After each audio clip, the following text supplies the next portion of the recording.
At first, there was only darkness, wrapped in darkness. All this was only unilluminated water. That one which came to be, enclosed in nothing, arose at last, born of the power of heat. In the beginning, God created the heavens and the earth. Before heaven and earth had taken form, all was vague and amorphous. Therefore it was called the Great Beginning. The Great Beginning produced emptiness, and emptiness produced the universe. The combined essences of heaven and earth became the yin and yang. The concentrated essences of the yin and yang became the four seasons, and the scattered essences of the four seasons became the myriad creatures of the world. Science could predict that the universe must have had a beginning. One universe, made up of all that is, and one God in it all, and one principle of being, and one law, the reason, shared by all thinking creatures, and one truth. One principle must make the universe a single complex living creature, one from all. The foundation of our faith is the belief that God created the universe from nothing, that time did not exist previously, but was created. Finally, we shall place the Sun himself at the center of the universe. All this is suggested by the systematic procession of events and the harmony of the whole universe, if only we face the facts, as they say, with both eyes open. The inflationary model of the universe provides a possible mechanism by which the observed universe could have evolved from an infinitesimal region. It is then tempting to go one step further and speculate that the entire universe evolved from literally nothing. The universe is why, how, and what in any order and all at once.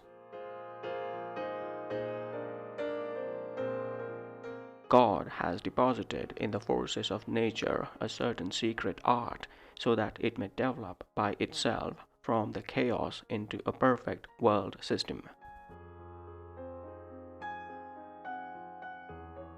What a wonderful and amazing scheme have we here of the magnificent vastness of the universe, so many suns, so many earths.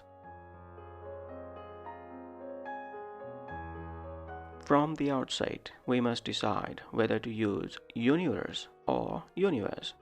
This is not so trivial a matter as it might seem. We know of only one planet called Earth.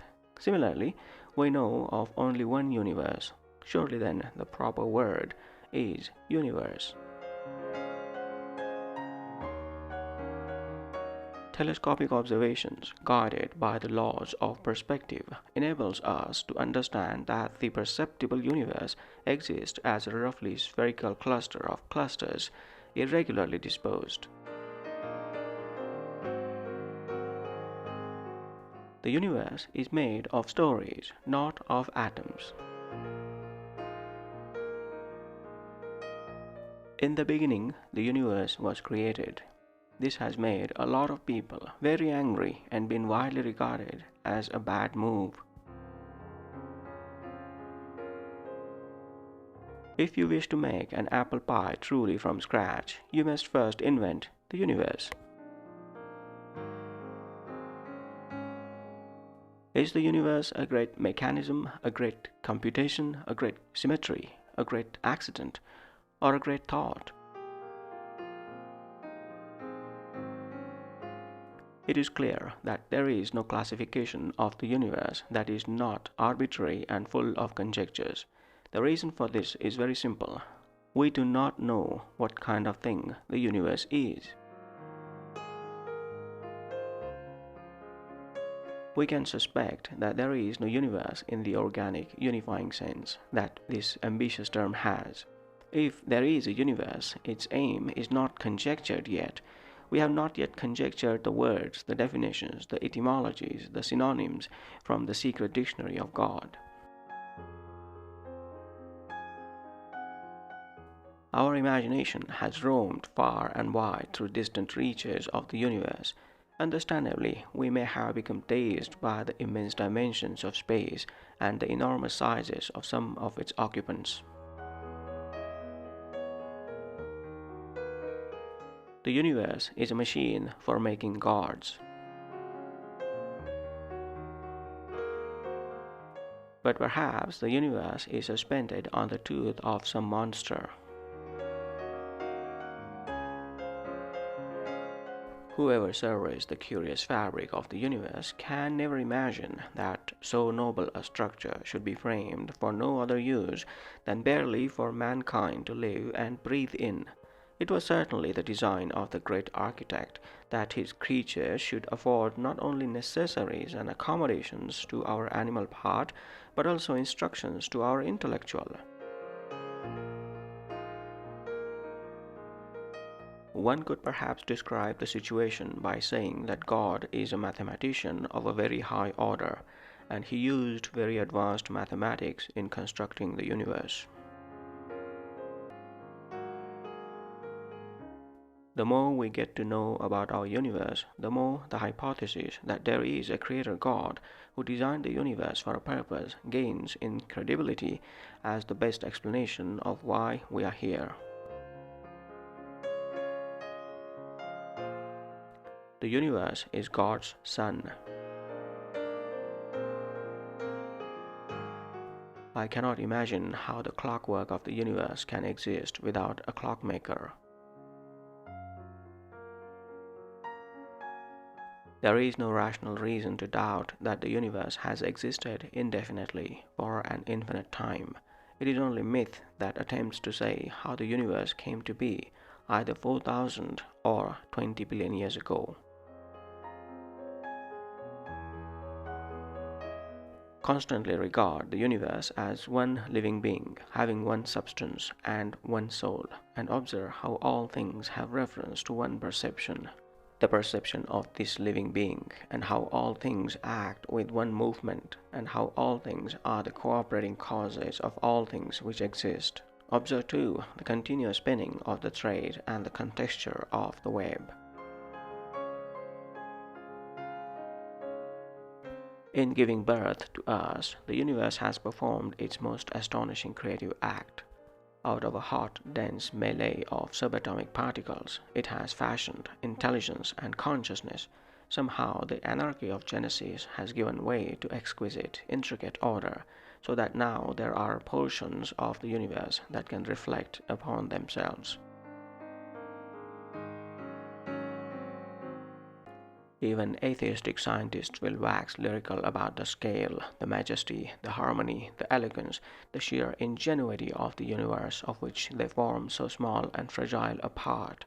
Science reveals that there is a coherent scheme of things, but scientists do not necessarily interpret that as evidence for meaning or purpose in the universe. The more the phenomena of the universe are studied, the more distinct their connection appears, the more simple their causes, the more magnificent their design, and the more wonderful the wisdom and power of their author. I do not feel like an alien in the universe. The more I examine the universe and study the details of its architecture, the more evidence I find that the universe, in some sense, must have known that we were coming. The universe is full of magical things, patiently waiting for our wits to grow sharper. The space of our universe is the hypersurface of a vast, expanding hypersphere. The universe is then one infinite, immobile, It is not capable of comprehension and therefore is endless and limitless, and to that extent infinite and indeterminable, and consequently immobile. There is in the universe neither center nor circumference.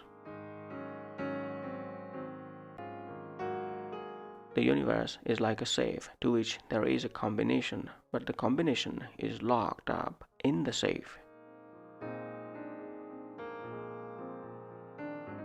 To stand beneath a dark, crystal-clear, moonless country sky is an awe-inspiring experience. Those thousands of stars, many larger than our own sun, can make us feel small indeed. It seems possible to see to infinity, though we cannot reach beyond arm's length. The beauty of the universe defies description. Many and strange are the universes that drift like bubbles in the form of the river of time. We accept the universe as far as we know it, but we do not attempt to explain why it exists. It is difficult enough to understand how. Our universe operates not at the whims of those who live in it, but by inexorable natural laws. There is no question about there being design in the universe. The question is whether this design is imposed from the outside or whether it is inherent in the physical laws governing the universe. The next question is, of course, who or what made these physical laws? We cannot doubt the existence of an ultimate reality. It is the universe forever masked. We are part of an aspect of it, and the masks figured by us are the universe observing and understanding itself from a human point of view. When we doubt the universe, we doubt ourselves. The universe thinks, therefore it is. Ultimately, the origin of the universe is, and always will be, a mystery. Whence all creation had its origin, maybe he holds the reins, or maybe he doesn't. He who surveys it all from highest heaven, maybe he knows it all, or maybe even he doesn't.